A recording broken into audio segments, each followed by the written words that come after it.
nous allons commencer tout de suite. Donc, je me présente encore une fois, vous devez me connaître maintenant, hein, je suis Michael Pereira, donc pour tout ce qui est questions avant-vente technique, support technique aussi également sur tous les produits de la gamme Kerio, hein, donc Kerio Connect, Kerio Operator et Kerio Control. Donc aujourd'hui, ce webinaire de CNR Informatique, on va vous montrer les différentes nouveautés concernant 9.2. On va voir qu'il n'y en a pas beaucoup, mais par contre, elles sont assez conséquentes en termes surtout de performance, et notamment aussi au niveau de sécurité. Donc Kerio Control 9.2 hein, là, qui est sorti il y a quelques jours en fait, exactement. Dans ce webinaire, donc, je vous présente l'agenda, donc on va voir effectivement tout ce qui est augmentation des performances hein, avec le nouveau patch note.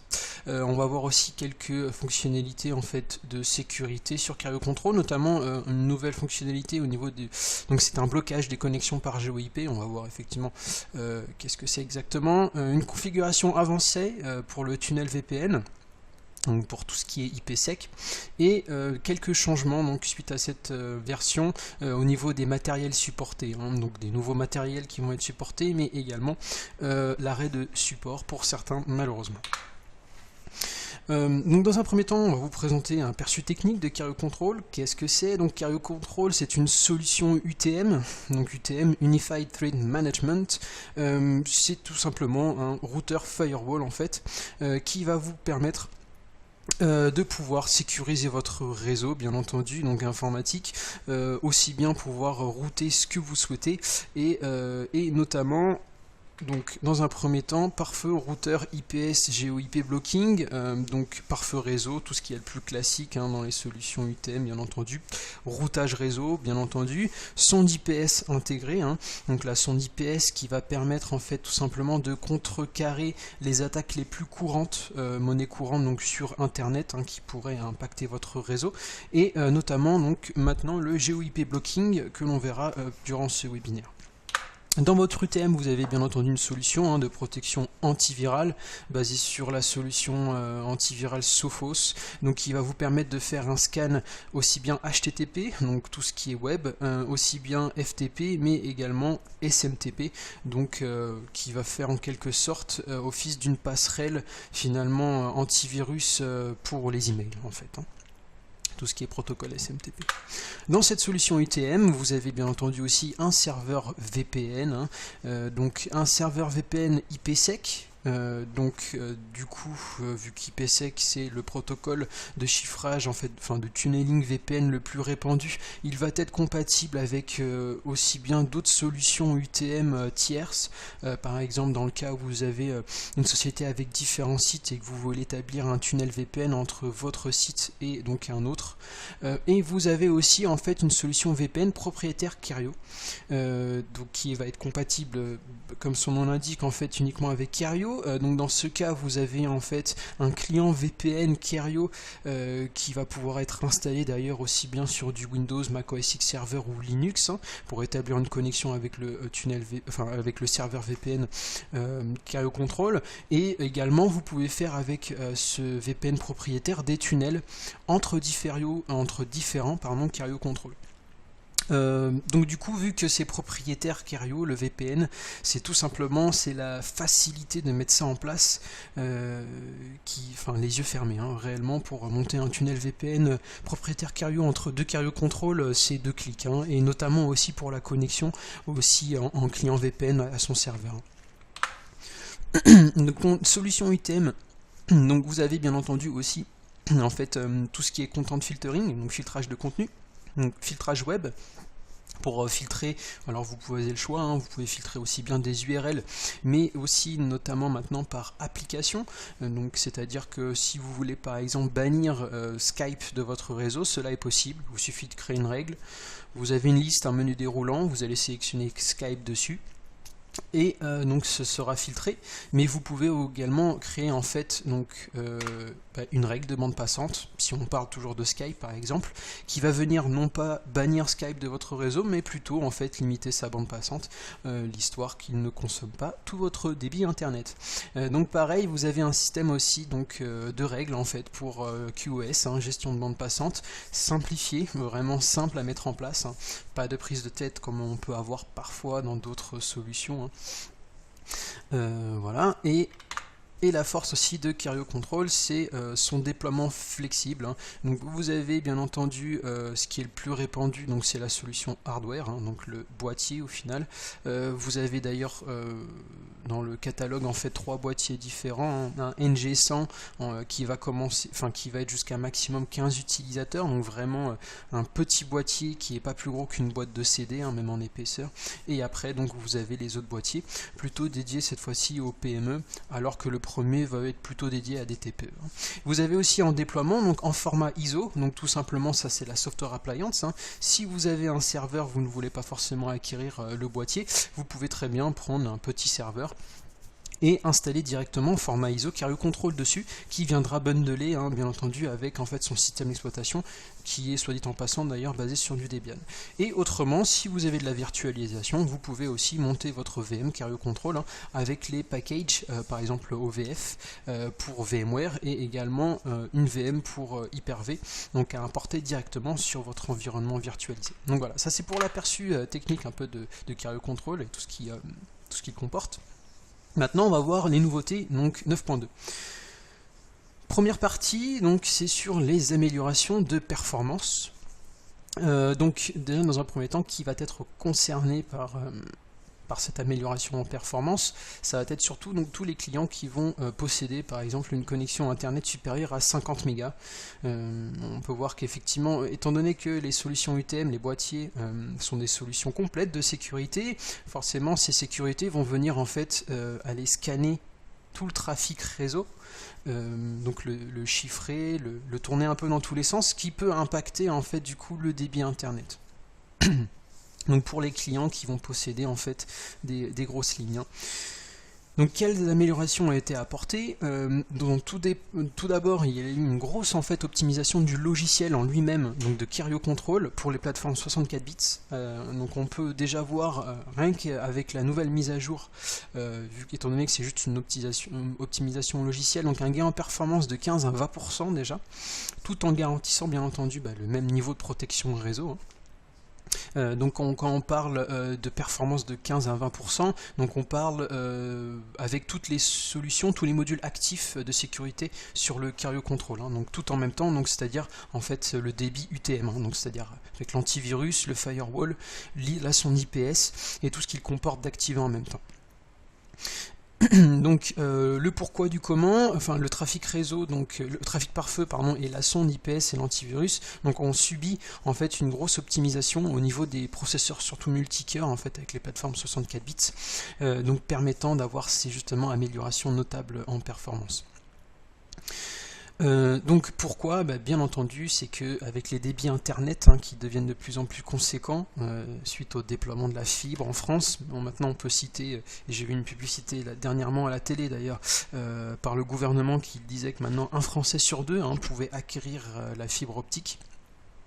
Donc avec tout ce déploiement massif qu'il se fait actuellement, effectivement il faut que derrière les boîtiers suivent. Donc la deuxième partie au niveau des améliorations de performance, donc on avait cité avec la première partie en fait une amélioration de 15 à 20%, et il y a eu donc une grosse nouveauté aussi maintenant, c'est la compatibilité avec le LSO pour Carrio Control. Donc qu'est-ce que cette technologie vient faire ici? Donc en fait c'est le Large Segment Offload. Donc en fait c'est une technique qui va permettre donc en fait au contrôleur d'une carte réseau en fait à aller segmenter finalement un fichier qui est téléchargé ou uploadé aussi inversement. Donc en fait ce transfert de données d'un gros fichier va venir segmenter ce même fichier et venir booster en fait du coup les performances au niveau du téléchargement, en fait au niveau du débit tout simplement, hein. Donc on va avoir en fait un réel gain significatif, mais ça va être uniquement sur le transfert en fait de gros fichiers. Donc quand je dis gros fichier, on peut considérer un gros fichier à partir de 50 mégas par exemple. Alors il y a un prérequis, en fait le seul prérequis actuellement c'est surtout que effectivement donc votre matériel doit être compatible, aussi bien vos boîtiers. Alors par défaut bien entendu tous vos boîtiers la NG, en tout cas de la gamme NG, sont directement compatibles avec la technologie LSO, et notamment au niveau des switches, c'est-à-dire qu'effectivement il va falloir aller vérifier au niveau de vos switches aussi, par exemple en interne, donc savoir si ces switches vont pouvoir supporter cette technologie LSO. Voilà, sinon par défaut, donc cette technologie, comme je disais, elle est supportée en fait chez toute la gamme MG1.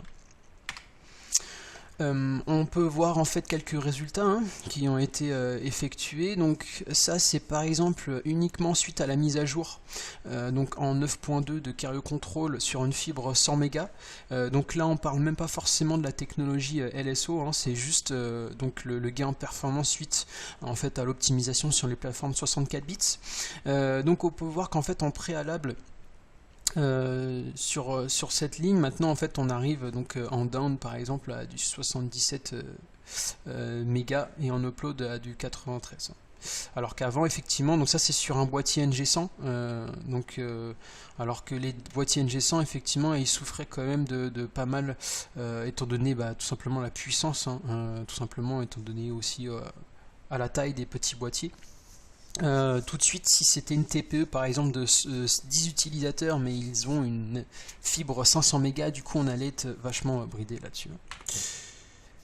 Donc là on peut voir avec la technologie LSO en fait d'actif chez un client, donc on peut voir un débit maximum en fait qui va pouvoir monter jusqu'à 400 mégabits en fait du coup par seconde. Pour le téléchargement et le transfert de gros fichiers. Donc on peut voir que là c'est un boost en fait considérable lorsqu'il s'agit donc aussi bien de download ou de upload de gros fichiers. Avec le petit boîtier NG100 donc qui est recommandé jusqu'à 15-20 utilisateurs maximum, on peut avoir des débits sortants jusqu'à du coup du 400 MB. Donc ce qui est assez conséquent. Je peux vous montrer d'ailleurs, alors si vous voulez plus de détails et le comparatif complet, même également sur les autres boîtiers, donc vous pouvez aller sur le site Kerio.fr là-dessus, aller dans la partie TechSpec et effectivement donc dans la partie NG ici, si vous descendez un peu en bas, vous avez le tableau en fait ici qui a été updaté, mis à jour suite à la nouveauté Carrier Control. Donc on peut voir, il faudra regarder surtout le débit UTM ici en dessous, donc le débit UTM qui est Carrier Control avec tous les modules de sécurité actifs. Donc on peut voir effectivement le NG100 il peut monter jusqu'à du 300 MB, NG500, NG300 700 et puis maintenant le NG500 il peut monter jusqu'à 900 MB.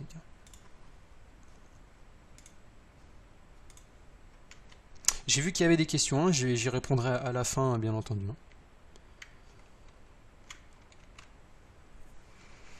Nouvelle amélioration, du coup, c'est donc le blocage GeoIP, comme on disait tout à l'heure. Donc ça va être un blocage du trafic en fait par pays.